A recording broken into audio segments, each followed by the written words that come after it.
Dans la pratique, les nations sont d'accord avec William Paley, mais y a-t-il quelqu'un pour penser que le Massachusetts agisse en toute justice dans la conjoncture actuelle?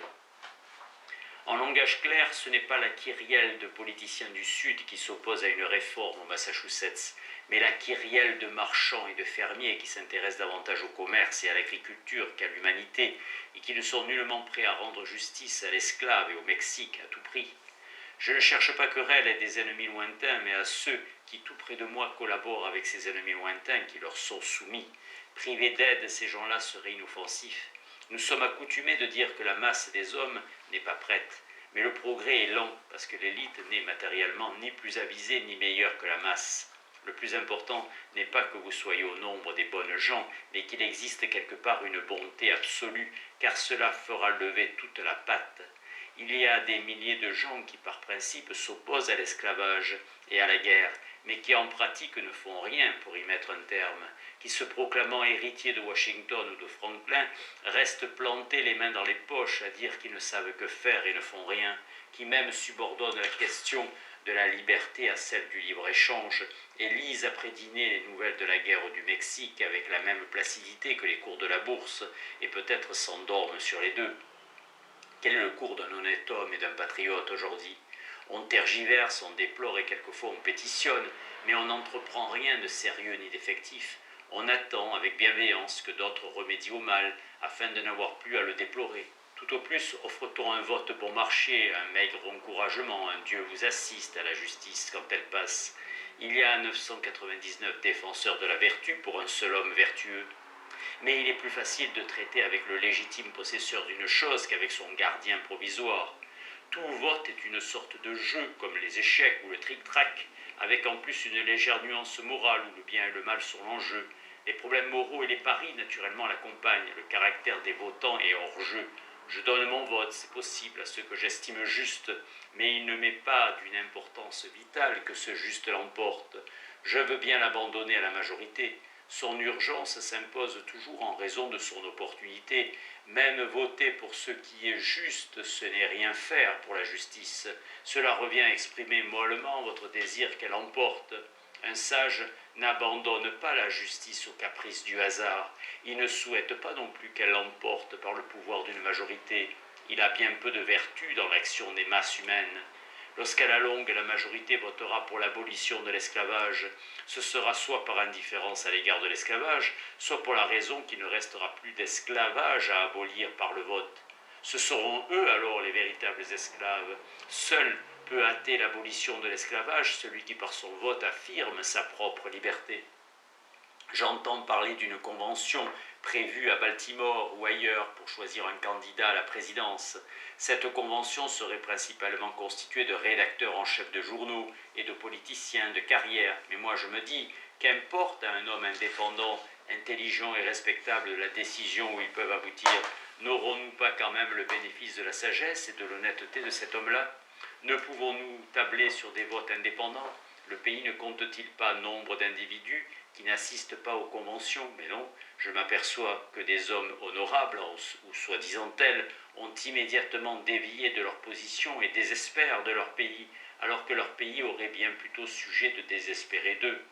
Ils adoptent sans tarder un des candidats ainsi choisis comme le seul disponible, prouvant ainsi leur propre disponibilité au dessein du démagogue. Leur voix n'a pas plus de valeur que celle d'un quelconque étranger sans principe ou d'un Américain qui s'est vendu. Oh, que ne puis-je trouver un homme, un vrai, comme dit l'autre, d'autre part, une chiffre qu'on retourne comme un gant. Nos statistiques sont en défaut, le chiffre de la population a été surfait. Combien d'hommes y a-t-il dans ce pays pour 1000 mètres carrés? À peine un. L'Amérique n'offre-t-elle pas aux hommes la moindre tentation de venir s'y fixer? L'Américain s'est réduit à n'être qu'un membre affilié, type reconnaissable à l'hypertrophie de son sens grégaire et à un manque manifeste d'intellect et d'allègre confiance en soi, dont le premier et le principal souci en venant au monde est de veiller à l'entretien des hospices et avant même d'avoir endossé comme il se doit la toge virile, de s'en aller ouvrir une souscription pour le soutien des veuves et des orphelins éventuels, qui, en un mot, ne s'aventure à vivre que soutenu par sa compagnie d'assurance mutuelle, en échange de la promesse d'un bel enterrement. Ce n'est une obligation pour personne, bien sûr, de se vouer à l'extirpation de tel ou tel mal, aussi criant et injuste soit-il. On peut très bien se consacrer à d'autres poursuites, mais qu'au moins on ne s'en lave pas les mains. Ne pas accorder à ce mal d'attention soutenue ne veut pas dire qu'il faille lui accorder un appui de fait. Si je me livre à d'autres activités, à d'autres projets, il me faudrait au moins veiller d'abord à ne pas les poursuivre juchés sur les épaules d'autrui. Je dois d'abord en descendre pour permettre à mon prochain de poursuivre lui aussi ses projets. Voyez quelle grossière ambiguïté on tolère. J'ai entendu dire à certains de mes compatriotes « Il ferait beau voir qu'on me mette en demeure d'aider à mater une révolte des esclaves ou de me mobiliser pour le Mexique. Vous verriez si j'irais. » Et pourtant ces mêmes hommes ont chacun directement par leur obéissance et de la sorte indirectement par leurs argent avancé un remplaçant. Il est applaudi le soldat qui refuse de servir dans une guerre injuste, par ceux-là même qui ne refusent pas de servir le gouvernement injuste qui fait la guerre. Il est applaudi par ceux-là même dont il dédaigne et réduit à néant l'autorité, comme si l'État devenu pénitent allait jusqu'à engager quelqu'un pour se faire fouetter au moment du péché, sans s'arrêter un instant de pécher pour autant. Ainsi, sous le nom d'ordre et de gouvernement civique, nous sommes tous amenés à rendre hommage et allégeance à notre propre médiocrité. On rougit d'abord de son crime, et puis on s'y habitue, et le voilà qui dit moral devient amoral, et non sans usage dans la vie que nous nous sommes fabriqués. L'erreur la plus vaste et la plus répandue exige pour la soutenir la vertu la plus désintéressée. Le léger reproche auquel se prête d'habitude la vertu de patriotisme, ce sont les âmes nobles qui sont les plus susceptibles de l'encourir. Les gens qui, tout en désapprouvant le caractère et les mesures d'un gouvernement, lui concèdent leur obéissance et leur appui, sont sans conteste ses partisans les plus zélés, et par là fréquemment l'obstacle le plus sérieux aux réformes. D'aucuns requièrent l'État de dissoudre l'Union, de passer outre aux injonctions du président. Pourquoi ne pas la dissoudre eux-mêmes, l'union entre eux et l'État, en refusant de verser leur quote-part au Trésor? N'ont-ils pas vis-à-vis de l'État la même relation que l'État vis-à-vis de l'Union? Et les mêmes raisons qui les ont empêchés de résister à l'Union ne les ont-elles pas empêchés de résister à l'État? Comment peut-on se contenter d'avoir tout bonnement une opinion et se complaire à ça? Quel plaisir peut-on trouver à entretenir l'opinion qu'on est opprimé? Si votre voisin vous fait ne serait-ce que $1, vous ne vous bornerez pas à constater, à proclamer qu'il vous a roulé, ni même à faire une pétition pour qu'il vous restitue votre dû. Vous prenez sur le champ des mesures énergiques pour entrer dans votre argent et vous assurer contre toute nouvelle fraude. L'action fondée sur un principe, la perception et l'accomplissement de ce qui est juste, voilà qui change la face des choses et des relations. Elle est révolutionnaire par essence, elle n'a aucun précédent véritable. Elle ne sème pas seulement la division dans les États et les Églises, mais aussi dans les familles. Bien plus, elle divise l'individu, séparant en lui le diabolique du divin. Il existe des lois injustes, consentirons-nous à leur obéir? Tenterons-nous de les amender en leur obéissant jusqu'à ce que nous soyons arrivés à nos fins, ou les transgressons-nous tout de suite? En général, les hommes, sous un gouvernement comme le nôtre, croient de leur devoir d'attendre que la majorité se soit rendue à leur raison. Ils croient que s'ils résistaient, le remède serait pire que le mal. Mais si le remède se révèle pire que le mal, c'est bien la faute du gouvernement. C'est lui le responsable. Pourquoi n'est-il pas plus disposé à prévoir et à accomplir ses réformes? Pourquoi n'a-t-il pas d'égard pour sa minorité éclairée? Pourquoi pousse-t-il les hauts cris et se défend-il avant qu'on le touche? Pourquoi n'encourage-t-il pas les citoyens à rester en alerte pour lui signaler ses erreurs et améliorer ses propres décisions? Pourquoi crucifie-t-il toujours le Christ? Pourquoi excommunie-t-il Copernic et Luther? Et dénonce-t-il Washington et Franklin comme rebelles?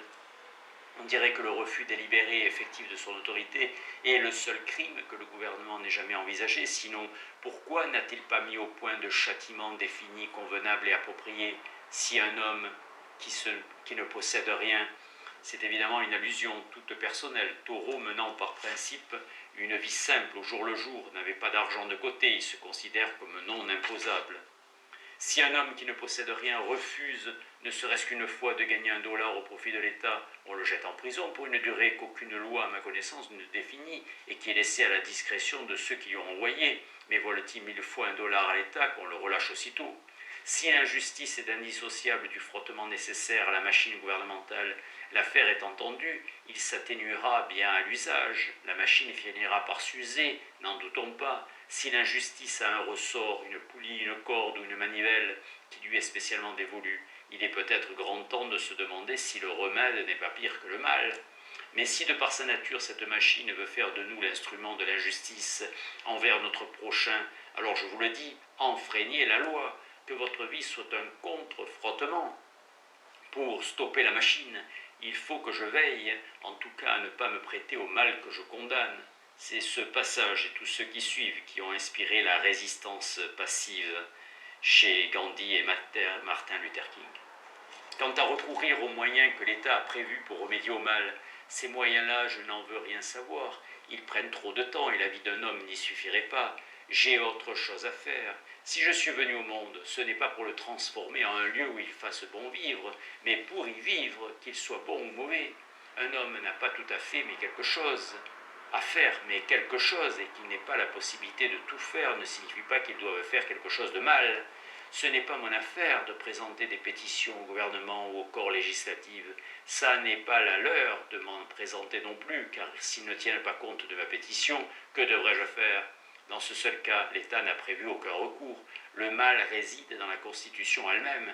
Cela peut sembler dur, borné et intransigeant, mais c'est traité avec la plus extrême bonté et considération le seul esprit qui soit à même de l'apprécier et de la mériter. Il en est ainsi de tout changement en bien, comme la mort et la vie qui s'opèrent dans les convulsions. Je n'hésite pas à le dire, ceux qui se disent abolitionnistes devraient sur le champ retirer tout de bon leur appui, tant dans leur personne que dans leur bien au gouvernement du Massachusetts, et cela sans attendre de constituer la majorité d'une voix, pour permettre à la justice de triompher grâce à eux.